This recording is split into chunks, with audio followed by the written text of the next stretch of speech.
Hello everyone, నేను మీ doctor లక్ష్మీరమణి. మన పెద్దవాళ్ళు చెప్తూ ఉంటారు కదా, ఆహారమే ఔషధం అని చెప్పి. అందుకని మనం తినే ఆహారంలో ఏమేమి ఔషధ గుణాలు ఉన్నాయన్నది ఖచ్చితంగా తెలుసుకోవాలి. అప్పుడే మనం ఇష్టం లేకపోయినా ఇష్టంగా తింటాము. దానికోసం అని చెప్పి ఈరోజు నేను ఆవాల గురించి చెప్తాను. ఆవాలు మన శరీరానికి ఏ విధంగా యూజ్ అవుతాయి అనేది తెలుసుకుందాం. ఆవాలు తినడం వల్ల ఆకలిని పెంచుతుంది. ఇంకా డైజెషన్ పవర్‌ని ఇంప్రూవ్ చేస్తుంది. ఆకలి లేని వాళ్ళకి ఆకలి ఎక్కువవుతుంది. నార్మల్‌గా ఉన్న వాళ్ళకి డైజెషన్ పవర్ ఇంప్రూవ్ అవుతుంది. రికరెంట్ కాఫ్ అండ్ కోల్డ్ వస్తుంటుంది కదా చాలామందికి. అలాంటి కండిషన్స్‌లో కూడా యూజ్ అవుతుంది. కార్డియాక్ టానిక్‌గా వర్క్ చేస్తుంది. స్ప్లీనోమెగాలీ లాంటి కండిషన్స్‌లో అండ్ స్ప్లీన్ డిసీజెస్‌లో యూజ్ అవుతుంది. ఇంకా చిన్న పిల్లల్లో నులి పురుగులు వస్తుంటాయి కదా! సో, నులి పురుగులు రాకుండా కాపాడుతుంది. పైల్స్‌లో యూజ్ అవుతుంది. ఇంకా రికరెంట్ హెడేక్స్‌లో యూజ్ అవుతుంది. కొంతమందికి ఇచ్చింగ్ వస్తూ ఉంటుంది. అంటే ఏదన్నా పడని వస్తువులు తిన్నా కానీ, లేదంటే ఎక్కువ తిన్నప్పుడు కానీ, డ్రైనెస్ ఎక్కువైనప్పుడు కానీ ఇచ్చింగ్ వస్తుంటుంది కదా!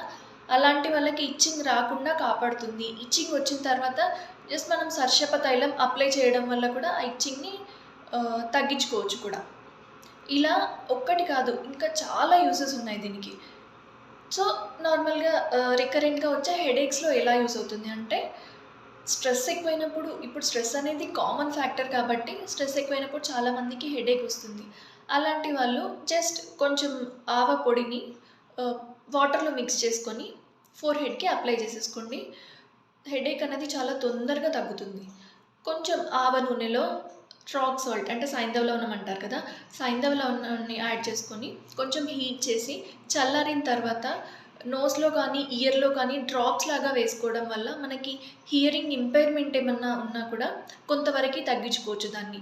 నోస్‌లో వేసుకోవడం వల్ల నాజల్ పాలిప్స్ అనేవి తగ్గుతాయి. ఇంతకుముందు చెప్పినట్టు కోల్డ్, కాఫ్ రికరెంట్‌గా వచ్చే వాళ్ళకి కూడా అది చాలా బాగా యూజ్ అవుతుంది. ఇంకా పన్ను నొప్పి వస్తూ ఉంటుంది కదా! పన్ను నొప్పిలో గూడా ఈ మస్టర్డ్ పేస్ట్‌ని అప్లై చేసుకోవడం వల్ల నొప్పి అనేది తగ్గుతుంది. జాయింట్ పెయిన్స్‌లో గానీ, ఆర్థరైటిస్ కండిషన్స్‌లో గానీ, కొంచెం ఎక్కడైనా స్వెల్లింగ్స్ ఉన్నా కానీ, ఇది నార్మల్‌గా పేస్ట్ చేసి లేదంటే మస్టర్డ్ ఆయిల్స్‌నైనా డైరెక్ట్‌గా అప్లై చేసుకోవడం వల్ల చాలా బాగా యూజ్ అవుతుంది.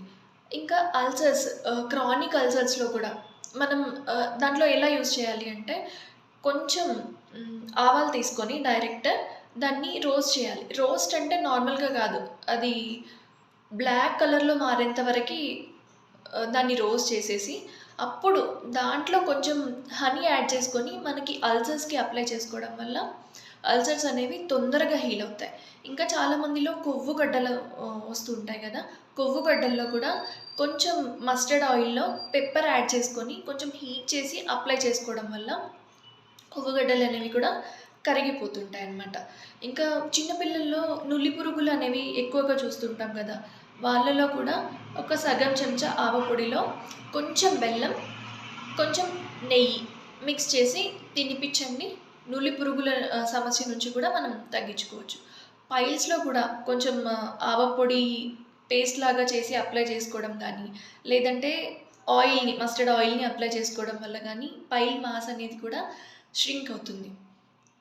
ఇలా ఒక్కటి కాదు, ఇంకా చాలా యూజెస్ ఉంటాయి దీనికి. అందుకని ఆవాలు ఇష్టం లేని వాళ్ళైనా కూడా ఆవాలని రెగ్యులర్‌గా ఇంక్లూడ్ చేసుకొని డైట్‌లో తినండి. చాలా మంచి రిజల్ట్స్ ఉంటాయి.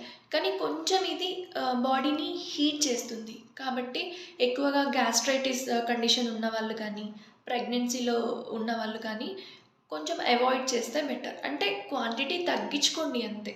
నేనిప్పుడు చెప్పేది ఎక్కువ తీసుకోవడానికి. అంటే ఎక్కువ ఇంక్లూడ్ చేసుకుంటే ఎక్కువ బెనిఫిట్స్ ఉంటాయి కాబట్టి. అది నార్మల్‌గా మనం చేసేలాగా యూజ్ చేసుకుంటే ఎలాంటి ఎఫెక్ట్స్ ఉండవు. ఇలాంటి ఇన్ఫర్మేషన్ ఇంకా కావాలనుకుంటే ఛానల్‌ని సబ్స్క్రైబ్ చేసుకోండి.